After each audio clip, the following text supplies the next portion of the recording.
Olá, pessoal. Uma ótima tarde a todos. É um prazer estar com vocês, falando sobre medicina preventiva, sobre o nosso projeto Manual do Proprietário, que já está aí com quase uma década, trazendo informações semanais para vocês, comentando trabalhos científicos, respondendo dúvidas, sugestões de pauta dos nossos ouvintes. E para isso vocês sabem que vocês podem contar com o e-mail da Rádio Mundial. Então podiam começar anotando esse e-mail, que é radiomundial@radiomundial.com.br. Ok? Repetindo, radiomundial@radiomundial.com.br. Vocês enviem seus e-mails com dúvidas, sugestões de pauta, e a nossa diretora de jornalismo, ela me prepara esse trabalho todo, me entrega com muito carinho, e aí eu torno esse programa muito mais do seu interesse. Tá, ok? Então hoje eu vou comentar com vocês um estudo científico, eu vou responder dúvida de vários ouvintes nossos, mas antes disso eu queria que vocês percebessem um pouco mais, né? Eu já falei na semana passada o que era realmente o projeto Manual do Proprietário, qual é a função social desse projeto, qual é a função missionária desse projeto. Não é bater de frente com nenhuma instituição, é tentar utilizar tudo o que existe de melhor, né, em todas as ciências, em prol da vida, da qualidade de vida, da saúde, do bem-estar emocional. Vejam como bater de frente. A medicina, ela não é uma ciência, ela é um conjunto de ciências que forma algo maravilhoso. Maravilhoso por quê? Porque salva a vida. Nós temos que dividir essa nossa medicina, né, em dois pontos de vista.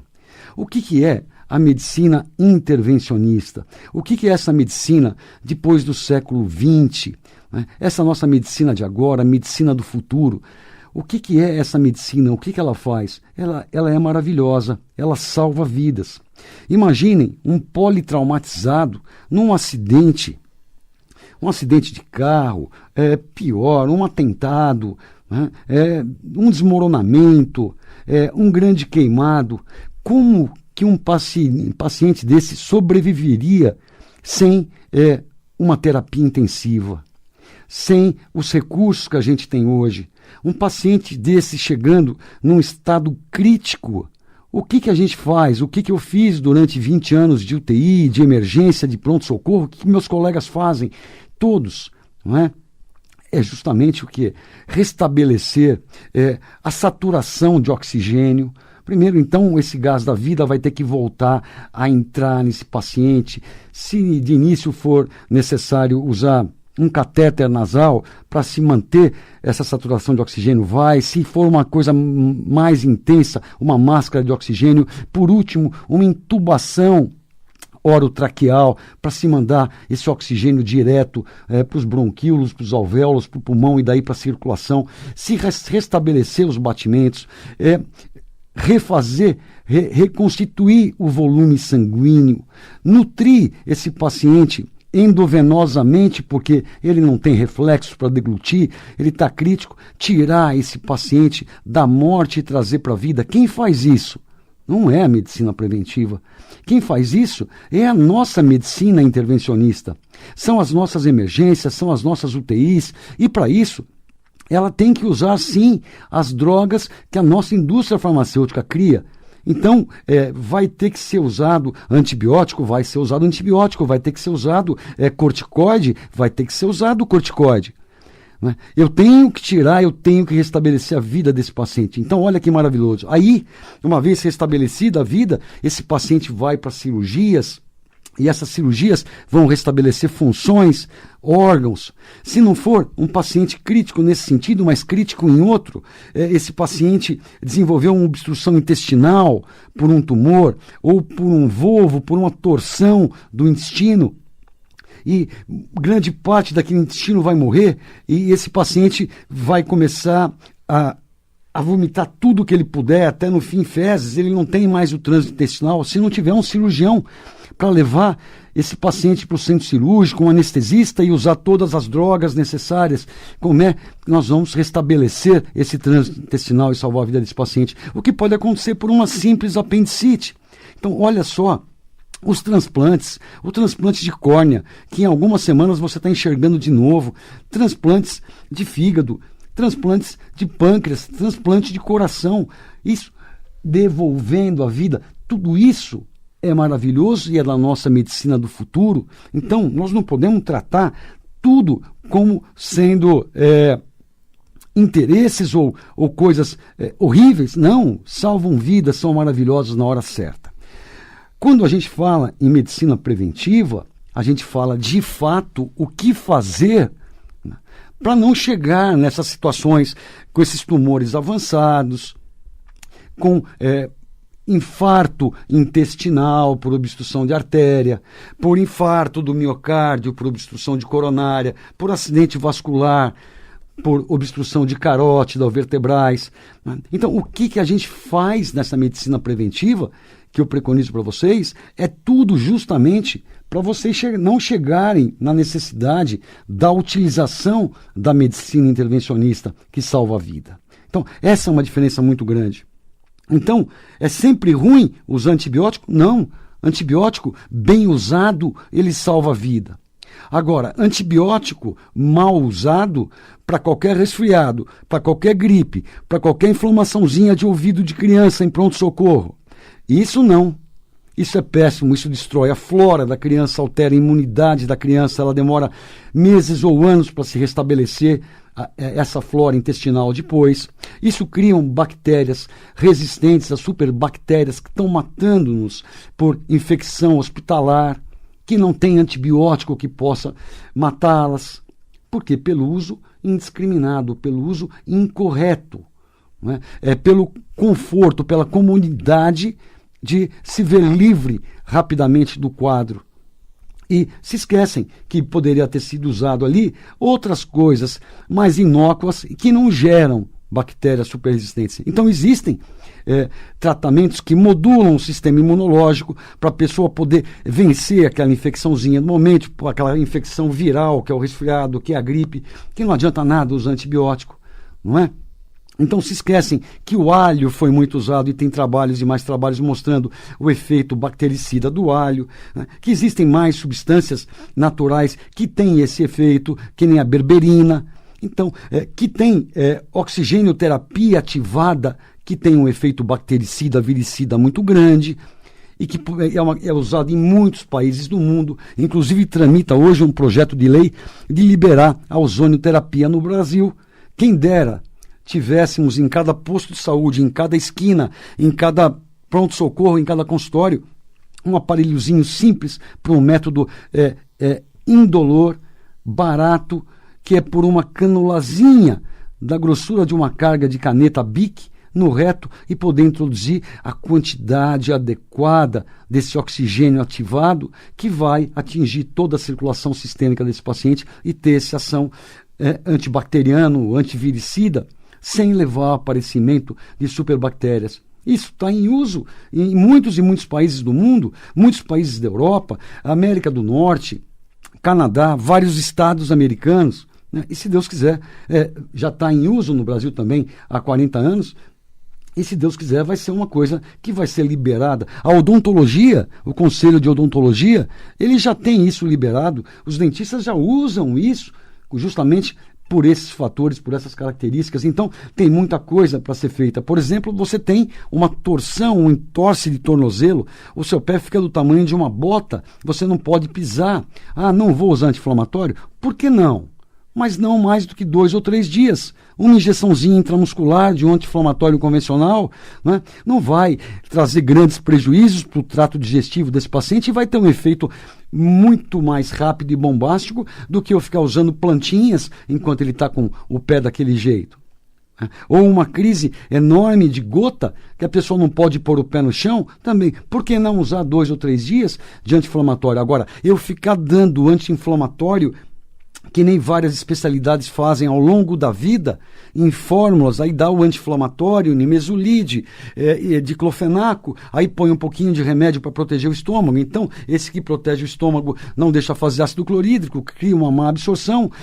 Esse anti-inflamatório causa danos mesmo assim em toda a mucosa do tubo digestivo, causa danos arteriais. Quantos anti-inflamatórios não foram retirados do mercado por uso crônico nos últimos 20 anos? Que vocês conhecem, Vioxx, Prestige. Não, mas usar com bom senso é o que a gente preconiza. Então, chegou com aquela inflamação aguda, enorme, dolorosa, quente, inchada e demasiada. Sim, vai tomar sim a primeira injeção, mas ao mesmo tempo já vai começar também a tomar a cúrcuma, a piperina, a Boswellia serratia, por que não a arnica montana? Tantos estudos mostrando como é importante o efeito anti-inflamatório, a arnica montana, na forma fitoterápica ou até na forma homeopática, diluição CH30, um glóbulozinho a cada hora. E aí sim, eu usei 1 ou 2 dias da injeção anti-inflamatória, aí eu continuo mais 30 dias com essas plantas. E está refeito, o problema é que eu não preciso ficar usando anti-inflamatório de 8 em 8 horas, durante 15 dias, para conseguir hemorragia gastrointestinal, aumento da incidência de infarto, de AVC. É justamente isso que a gente preconiza, que é o bom senso da utilização de todas as ciências, inclusive da farmacologia que está aí à nossa disposição. A farmacologia, os remédios da indústria farmacêutica, mas com bom senso. Eu não vou usar nunca um omeprazol, um anzoprazol, um pantoprazol? Não, é importante. Eu tenho um paciente politraumatizado no hospital, o grau de estresse dele é tão grande, e quem pode falar isso para vocês? É um médico que viveu a vida de terapia intensiva, de emergência. Então o grau de estresse é tão grande que nos primeiros dias da internação dele, ele tem uma grande chance de fazer hemorragia digestiva por úlcera de estresse agudo. Então esses pacientes se usam na veia sim essas substâncias para proteger contra essas úlceras agudas. E por que não pacientes que têm uma úlcera péptica hoje, de estômago, de duodeno, não se usar durante 15, 20 dias que seja, para cicatrizar essa úlcera? Quantos pacientes deixaram de ser operados? Quantos eram operados na década de 80 por sangramento digestivo por causa de úlcera péptica no estômago e duodeno? Deixaram de ser por essas drogas. Agora, o que o projeto Manual do Proprietário, o que eu falo para vocês, é que o uso crônico dessas drogas, por qualquer refluxozinho, por qualquer tosse, por qualquer rouquidão, e é prescrito pelo médico utilizar isso o ano inteiro e a vida inteira, isso não, isso leva à desnutrição, à desmodulação do sistema imunológico, e isso acaba com o paciente. Agora, usar isso por 2, 3 ou 4 semanas para evitar uma cirurgia por hemorragia é maravilhoso. Então vocês conseguem entender agora a diferença. Por exemplo, vocês estão numas férias de fim de ano, vocês estão num lugar que vocês estão comendo coisas que vocês não costumam comer, quando se cuidam, encontraram familiares, tomaram um pouco mais de álcool, estão tendo uma azia enorme. Muito bem, se vocês não conhecem ainda o bicarbonato de sódio para usar, para resolver isso, não conhecem ainda o hidróxido de magnésio para resolver isso de forma natural, o magnésio bisurado das pastilhas, se alguém te der para tomar 1 dia ou 2 dias um omeprazol, um anzoprazol, um pantoprazol para aliviar teus sintomas, não tem problema nenhum, gente. É bom senso. É isso que o Manual do Proprietário fala para vocês sempre. Há quase uma década, é isso que eu observo no consultório há mais de 30 anos, e é cuidando de ter bom senso nessas prescrições que eu vejo a melhora de todos os meus pacientes, tá ok? Outra coisa, eu sei que aqui eu tenho pouco tempo, o nosso papo é muito legal e voa, e daqui a pouco o Jean está falando para mim parar de falar e vocês não conseguem anotar tudo que eu falo, tá? Mas daqui 2, 3, 4 dias no máximo, o Jean Lourusso está colocando isso para vocês no YouTube, para vocês poderem assistir esse programa e todos os outros que eu falo, trazendo dicas para vocês e anotarem e estudarem, investigarem, conversarem com pessoas da área de saúde, e começarem a pôr em prática tudo o que eu venho dizendo para vocês, tá? Bom, eu vou começar a responder aqui uma ouvinte, a Dolores Freire, que ela me pergunta o seguinte: Edmond, sobre os estudos que estão sendo divulgados na mídia dizendo que dieta sem glúten pode aumentar o risco de adquirir diabetes tipo 2, não é? O que você acha disso? Eu estou confusa, porque eu aprendi que comer sem glúten é muito bom. Muito boa a sua pergunta, Dolores. Sempre vai ter pessoas contestando o que são evidências. Vocês acham que quem produz macarrão, que quem produz bolacha, que quem produz... eles vendem pouco? Hoje, os alimentos derivados do trigo, que é riquíssimo em glúten, e aliás o glúten de pior qualidade, porque é o cereal que mais modificações genéticas sofreu nos últimos 60 anos, é o trigo, eles são responsáveis pela venda de 20% de toda a caloria ingerida por 7 bilhões de habitantes no planeta. Então, quando começam a aparecer as evidências que o glúten é extremamente inflamatório, que o glúten ele leva a obesidade, que o glúten ele leva a alergias, que o glúten leva a uma série de coisas, entre elas hipertensão, diabetes, síndrome metabólica, e a venda desses produtos começam a diminuir, lógico que vão ter que arrumar um empecilho para o glúten. Vocês não se lembram, quando eu comentei com vocês, um trabalho que foi feito que a ingestão de ômega 3 aumentava a incidência de câncer de próstata? Um trabalho muito mal elaborado. Por quê?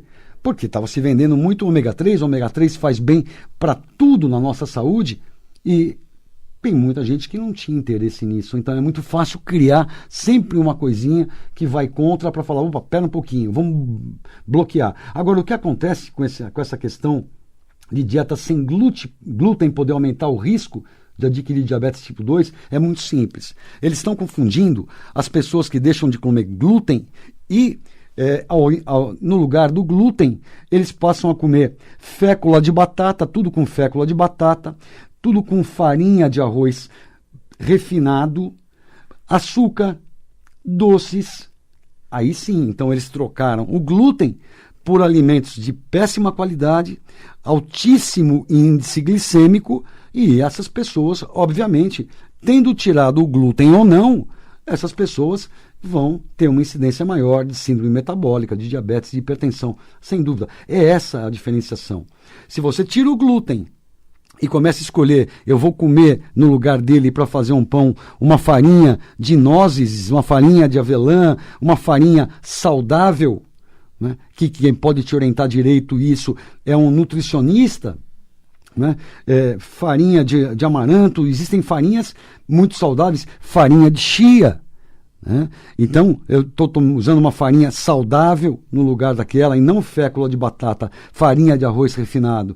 Aí sim, então, essa pessoa que trocou o glúten por verduras, por legumes, por farinhas boas, não usa açúcar, ela, pelo contrário, ela vai diminuir a chance dela de desenvolver diabetes. Então, eu acho que eu te respondi, Dolores. A questão é você escolher pelo que você vai trocar. E uma coisa a mais que eu queria que vocês soubessem. Quando a gente fala de glúten, não estamos falando de alergia, nem de paciente celíaco que comem glúten e tem um mal-estar enorme, tem que ser até hospitalizado, um problema intestinal enorme. Primeiro que nós estamos falando é de intolerância, não é de alergia. Esses pacientes podem fazer exame de sangue e não constatam nada, porque só vem positivo os anticorpos antigliadina, transgliadina, endomício, quando os pacientes são celíacos. E nós estamos falando de pacientes não totalmente alérgicos, celíacos, mas pacientes intolerantes, ou seja, que comem esse alimento, o glúten, e o corpo não os vê como nutriente e produz anticorpos contra isso, e esse paciente vive em constante inflamação. E nem sempre eles têm sintomas ligados ao aparelho gastrointestinal. A gente chama de celíacos não intestinais. Ele pode ter dor de cabeça, ele pode ter fraqueza, ele pode ter mal-estar, ele pode ter uma série de coisas, mas nada relacionado ao aparelho digestivo, e ele nunca, então, vai pensar que o que está acontecendo é em relação ao glúten. E aí eu posso garantir para vocês que na prática clínica a gente observa que, pelo menos dos adultos, 70% a 80% da população é intolerante ao glúten, tá? Ao trigo, pelo menos, ela é intolerante sim, porque quando você faz a dieta rotativa e você pede para o paciente ficar 6 semanas sem entrar 1 miligrama de trigo refinado ou integral na dieta, e ele, se possível, evitar outras formas que tenham muito glúten, esse paciente invariavelmente melhora do sintoma que for. Ele melhora, aumenta a energia, ele perde peso, o diabetes, se ele está sendo medicado, fica mais fácil de ser controlado, a hipertensão. Isso é uma coisa que quem faz no consultório e quem usa pode te garantir que vê isso rotineiramente. Tá?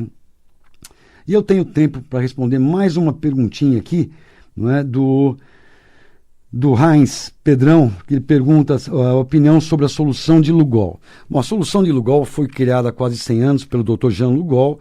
Ela é uma solução interessante, que ela tem uma parte de iodo e uma parte de iodeto. Mas ela não é prática de ser utilizada, ela mancha a pia, ela não tem sabor agradável, precisa se tomar cuidado com a dosagem, né, que vai se usar, passar uma gota ou não. Então, o que eu prefiro com meus pacientes? Eu costumo usar para meus pacientes, como todos precisam de iodo para o corpo todo e da forma de iodeto, principalmente para tireoide, eu uso iodo de algas, né, em microgramas, 100, 150, 200 microgramas, e uso o iodeto de potássio também, os dois numa capsulinha pequeniníssima. Esse iodeto de potássio eu posso usar de 2,5 miligramas até 10 miligramas, então eu faço uma dose individual para cada paciente, dependendo do que eu quero, dependendo do índice de massa corporal desse paciente. É uma coisa muito mais prática, muito simples e muito barata. Então, o iodo é importante, o iodeto é importante, mas não obrigatoriamente na forma de Lugol. Eu não uso a forma de Lugol, tá ok? Bom, gente, então vocês veem como é fácil essas informações. Deem uma olhada no site do simpsaude.com. Simp Saúde. Simp é Centro Integrado Medicina Preventiva Saúde junto.com. Ali vocês vão ter uma orientação de como se nutrir, de um suco detoxificante e que aumenta seu óxido nítrico, links para entrevistas. E eu tenho certeza que se vocês começarem a colocar em prática isso e mais tudo que vocês vão encontrar no youtube.com, colocando /Dr. Edmond Saab Júnior, então youtube.com/Dr. Edmond Saab Júnior, todos os vídeos lá, mais de 300, vão ter um título e vocês vão nos que te interessam. Escutem com calma, anotem, pesquisem e ponham em prática, você e todos ao seu redor, que você logo vai observar resultados realmente impressionantes em todos vocês. Eu queria agradecer a audiência de vocês todos, desejar uma ótima semana, pessoal, e terça-feira que vem estamos juntos de novo. Abração, tchau, tchau.